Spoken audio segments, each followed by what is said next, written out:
사회 이슈에 관해 숨겨져 있는 다양한 시선을 담는 시선 인사이트입니다. 외모를 바라보는 시선의 기준과 압박을 다뤘던 지난 1편에 이어 이번 2편에서는 기술과 데이터가 말하는 이상적 얼굴의 기준, 그리고 우리가 실제로 느끼는 아름다움 사이의 간격을 살펴보겠습니다. 우리는 매일 수많은 얼굴과 마주합니다. 지하철 유리창에 비친 내 얼굴, 셀카 속 나의 얼굴. 하지만 그 얼굴은 어느 순간부터 숫자로 정의되기 시작했습니다. 이상적인 비율, 황금의 대칭, 인공지능이 말하는 이상적 얼굴. 우리는 언제부터 얼굴을 측정하기 시작했을까요? TV 속 광고, SNS 속 셀카, 필터로 정제된 얼굴들이 반복되면서 사람들 머릿속엔 자연스럽게 정답 같은 얼굴이 자리 잡았습니다.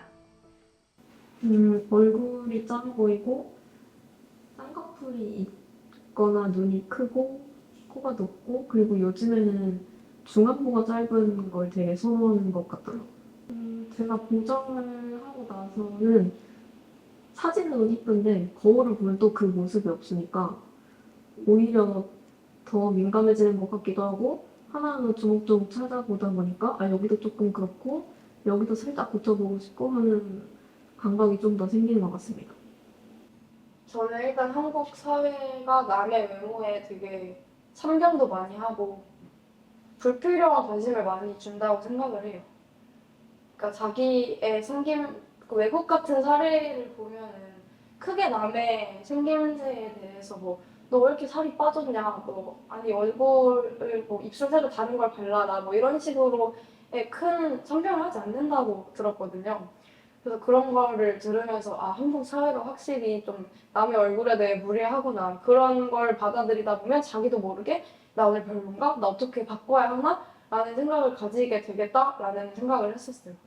또 요즘 특히 우리나라는 아이돌 산업이 많이 발달했다 보니까 말라야 되고, 또 얼굴도 개성이 있는 편보다는 어떤 획일화된 외모 기준에 맞추려는 분위기도 있고, 그래서 그거에 얼굴이 보여지는 직업이 아닌데도 불구하고 자기도 따라가야겠다는 생각들이 생기면서, 그래서 좀 성형산업도 그래서 더 많이 발전을 하는 것 같고, 그래서 저는 우리나라의 외모 기준이라고 하면 좀 다른 나라에 비해 없는 척하지만 굉장히 높고, 또 그 사회에서 사람들에게 형성된 정신적인 어떤 압박이나 강박이나 불안감이나 내가 이런 외모를 하고 나왔을 때 사람들이 어떻게 볼지 걱정하는 거나 이런 게 좀 크게 형성이 돼 있다고 생각합니다. 결국 이상적인 얼굴은 존재하지 않는 환상일지도 모릅니다. 외모에 대한 집착은 단지 겉모습만 바꾸지 않습니다. 자존감이 낮아지고 불필요한 소비와 관계의 스트레스로 이어지기도 하죠. 전문가들은 말합니다. 외모에 대한 압박이 개인의 심리와 사회적 삶에 생각보다 깊은 영향을 준다는 것을요. 과연 사회는 우리에게 어떤 외모를 바라는 것인지 직접 외모 측정 앱을 사용해보며 그 현실을 탐구해보도록 하겠습니다. 현재 앱스토어에서 성형이라는 단어를 입력하면 수많은 관련 어플리케이션이 검색됩니다.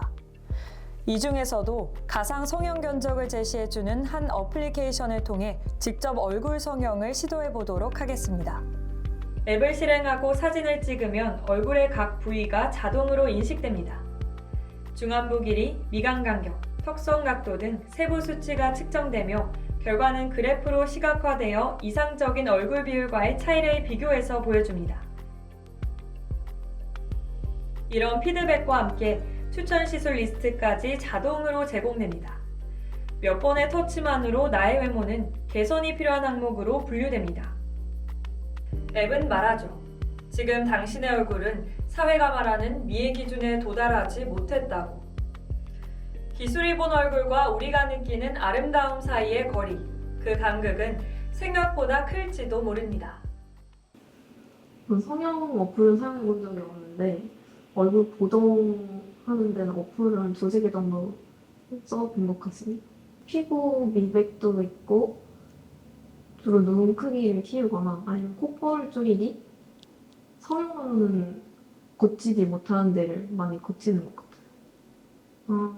콧볼 줄이기 기능이 정말 그 기능 좀 많이 쓰는데 사실 실제로 코 수술을 하기 무서워서 살짝 코끝에만 필러 넣는 것도 고려해 본 적이 있고 아니면 얼굴 작아지는 방법으로 시술은 아니지만 경락 같은 것도 받아보고 싶은 생각이 있습니다.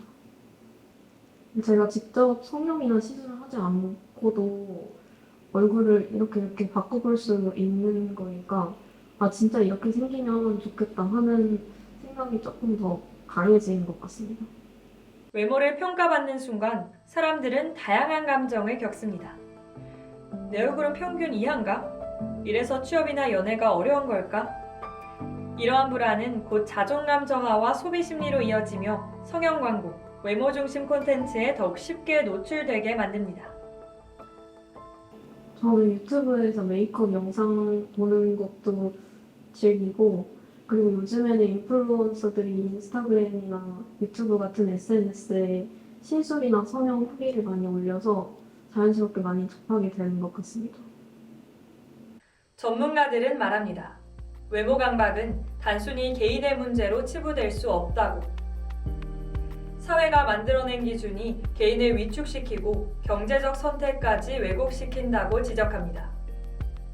외모로 인한 불안은 우울감, 사회 회피 성향과 직결됩니다. 시술을 권하는 방식 자체가 점점 정교해지면서 사람들은 더 자연스럽게 이를 수용하게 되죠. 한편 외모 평가를 직접 겪은 당사자들도 말합니다.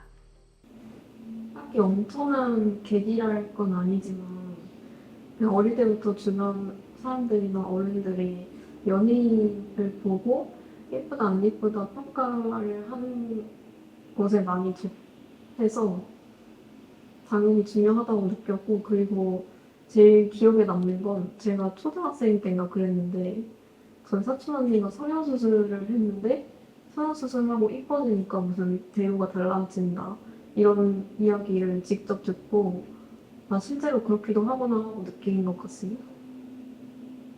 쌩얼에 안경 끼고 나가면 예쁘다는 소리를 못 듣는데 렌즈 끼고 화장하면 동성 친구들한테 친해지고 싶다고 인스타를 따이거나 남소받을 생각 없냐는 소리를 듣는 게 현타가 많이 왔어요. 또 대학교에서 처음 제게 다가와준 친구가 저에게 자긴 못생긴 친구 애들이랑은 친구 안 한다고 얘기했을 때도 괴로웠고요. 꾸밀 때와 아닐 때 주변 대우가 다른 게 너무 느껴지니까 외모에 더 집착하게 되는 것 같아요. 이처럼 외모는 심리적 자존감뿐 아니라 소비구조, 노동시장, 인간관계 등 여러 층위에서 복합적으로 작동하고 있습니다. 하지만 외모에 대한 모든 관심이 부정적인 것만은 아닙니다. 적절한 자기관리와 자존감을 위한 변화는 긍정적인 선택일 수 있습니다. 그런 걸 많이 접하고 보긴 했지만 사실 저는 요즘 젊은 여자친구들이 그런 거에 휩쓸리는 거에 대해서 좀 부정적으로 생각하고 다들 그렇게까지 자기 외모에 대해 강박을 안 가졌으면 좋겠다라고 생각을 하고 있는 편이라서 저는 크게 영향을 받은 적은 없는 것 같습니다. 오히려 그런 거를 보고 또 얘들아 나 이거 할까? 어떡할까? 하고 묻는 친구들이 좀 안타깝게 느껴진 적은 있었던 것 같아요. 좀 다들 너무 미디어가 보여주는 추천하는 그런 시술이나 뭐 얼굴을 바꾸는 거라든지 그런 거에 너무 얽매여서 사는 것 같아서 그런 뭐라고 할까 외모에 관한 자기 부정이나 정신병에 대해서 너무 우리 사회가 여자친구들을 좀 힘들게 하고 있는 게 아닌가라는 생각을 자주 해요. 남과의 비교에서 비롯된 변화가 아니라 스스로를 이해하고 돌보려는 마음에서 비롯된 변화는 누구도 폄하할 수 없습니다. 또한 외모는 단지 결과가 아닌 표현의 수단이 될 수 있습니다.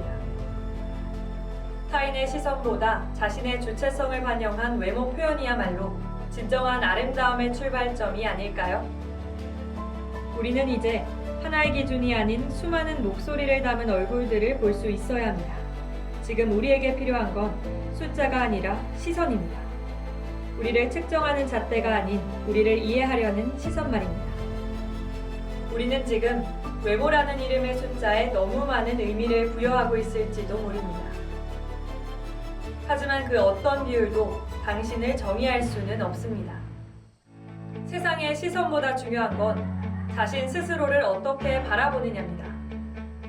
우리가 진짜 바꿔야 할 건 얼굴이 아니라 시선일지도 모릅니다. 시선 인사이트가 전하고 싶은 마지막 이야기입니다.